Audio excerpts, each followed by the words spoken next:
Go ahead with questions whenever you guys are ready for Coach. Hey, Coach, it's Trevor Groves with CUTigers.com. 7 sacks today. I think you had 3 in the first 2 series. How important was it for y'all to be able to disrupt the backfield and force Hartman out of his comfort zone? Yeah, I mean, obviously you want to affect the quarterback. We were able to get a lot of pushback, and guys were winning one-on-one. And, we want to start faster, very rhythmic offense. Had great success.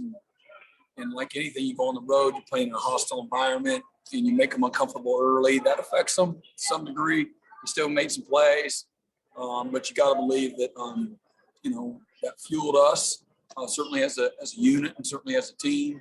And got the crowd. We talked a lot about getting the crowd something to cheer about, getting them excited, bringing the intensity, the emotion, the passion, who we are as from a home field advantage. Man, they were awesome today. Really affected. Yeah, I don't know how many false starts they had, but they had a bunch of those, and it's very hard, for them to communicate. And our players feed off that energy. So starting fast was huge, and the guys ran. They were terrific. Sometimes it was our guys went in bringing extra hats, and then other times we had good coverage and make it hold the ball a little bit longer. So at times we really did a great job of complimenting each other up front and in the back end. Brent, this is Larry. Did you feel going in that this was a good matchup for you guys, just given what we saw, like the physical superiority you talked about, and also just all the pressures that you feel good, but that's the most complete group of receivers they've had. And again, they're averaging over 50 points a game the last, I believe, 5 or 6 games. And so they're very, again, that football is a rhythmic game as well. We knew we'd be in some strain, some stressful situations. There'd be some strain. They put you in a lot of conflict. And we felt that conflict. They made some plays. This game will push back on you and will punish you for the slightest mistake. So we really talked about, be physical, but be aggressive in your schemes, but you got to play with great precision. This team really forces you to match with precision in your fundamentals and technique. And we started really well that way. We played in a lot of spots that way very well.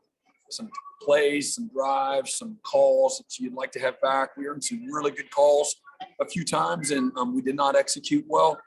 We were not as precise as we had one time. We were third and medium, and we were going to bracket a guy, and we got the guy sitting for the inside, and the guy that's supposed to be on the outside, we just completely blew it. And so whether that's the moment or whatnot, who knows? But we really, I'll be honest, there's a lot that I love. We won the game, but we did not play our best at times.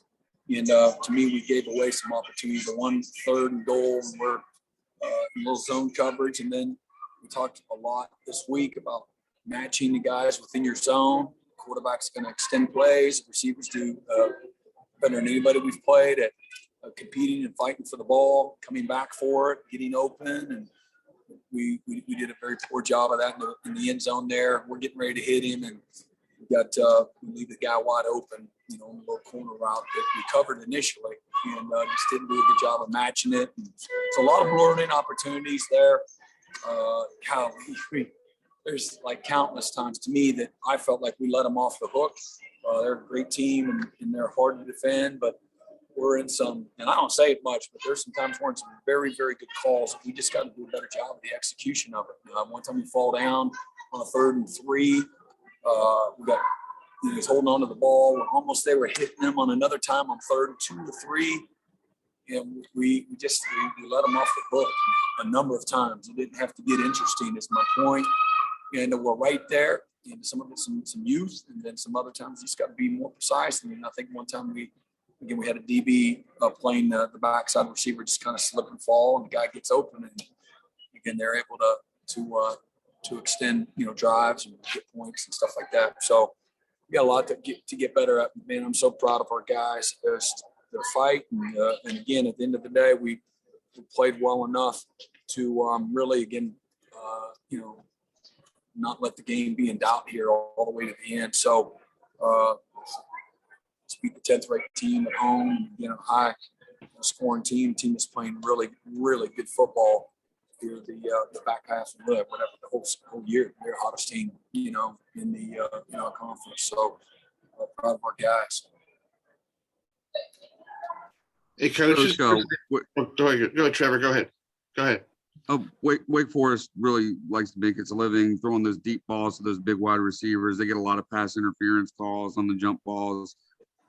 Series Mario had that PBU. There was some contact there, but the ref let it go. How important was it that the referees were letting them play and letting that contact go for you? Let the contact go both ways. Absolutely. Right. That's they're going to throw the back shoulder balls with guys extending and holding you off. That's what they do. And if that's going both ways, that's the way they let the game be played. And so it's big, call the game how they need to call it. And I thought it was the right call or no call. And so they do make a lot of plays. They're really good at going to get the ball. And again, they put you're an option defense. Even sometimes we're in cover two a number of times, and they work back and get open, coming back for the ball.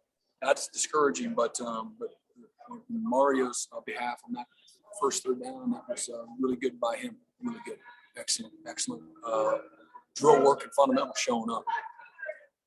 Hey, Coach, this is Chris Idell from Herbert from Radio and Baltimore Clients Relations on the win. You controlled the running game today against Wake Forest. They had a good running back. I know they had a freshman running back today, but what do you guys got to do to continue that week with South Carolina? They have a very good offense as well. Yeah, they're deep at running back. They're really good. And, the thing that Wake does, they make it really hard to get the quarterback run game involved. And, they can get the extra hat and they ride the slow mesh, and then he can keep it and follow the back. There's a lot going on there that may or not meet the naked eye and put a lot of stress on you. I know South Carolina they're deep at running back. They're really good. Got big, strong dudes. They got speed, and then they got some guys in space that are very explosive and home run hitters. And we were talking, after our game with our guys that there's a few positions on the team. They got the really good receiver, number 6, and you've got good tight ends, and then the running backs might be the strength of their offense. Really good depth there, and some real playmakers.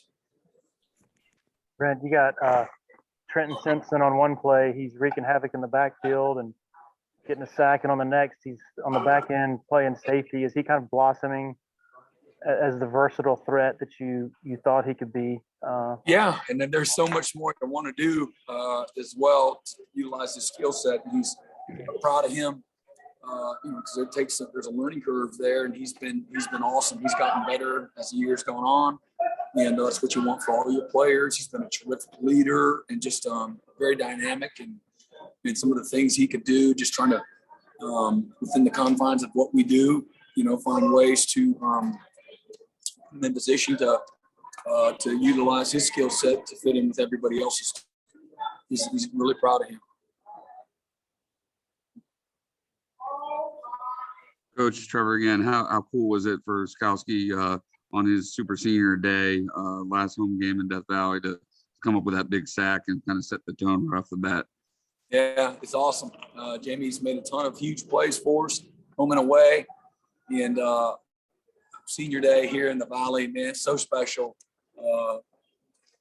And he's meant so much to us, our locker room and our defense, and him and Balin, and all of our seniors. They've been just amazing. But Jamie, he's been real special. You got that dog that everybody loves when you watch him play. Plays with great passion, intensity, and toughness, and he's so smart. Makes very, very few mistakes. It just helps everything be fluid on our side of the ball. So that was huge. No surprise. He's going to play his best, when the back's against the wall. And his last opportunity, man, he's got an amazing, all of our seniors too, but amazing legacy. We'll take one or two more for Coach V.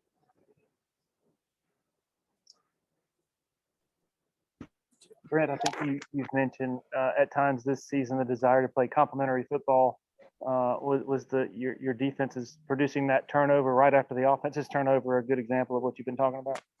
No doubt. Yeah, today was a great day. Probably the best we've played as a football team. I think that goes without saying. That's what it looks like. And, we've been close all year. What the offense has been able to do, despite all those guys down. Just I felt so bad for them. Just wounded, and that's a hard place to be, and then inexperienced, and so for them to be playing their best football at the end of the year, man, that's what it's about too, to watch guys get better and again, never give up and continue to believe. And today, man, we really did. That was a clinic on, complimentary football for sure. Last one for Coach. Okay, hearing none. Thank you very much, All right, Coach thanks, Venables. guys. This concludes the Happy defense. Thanksgiving. Coach. Thank you very much. All right.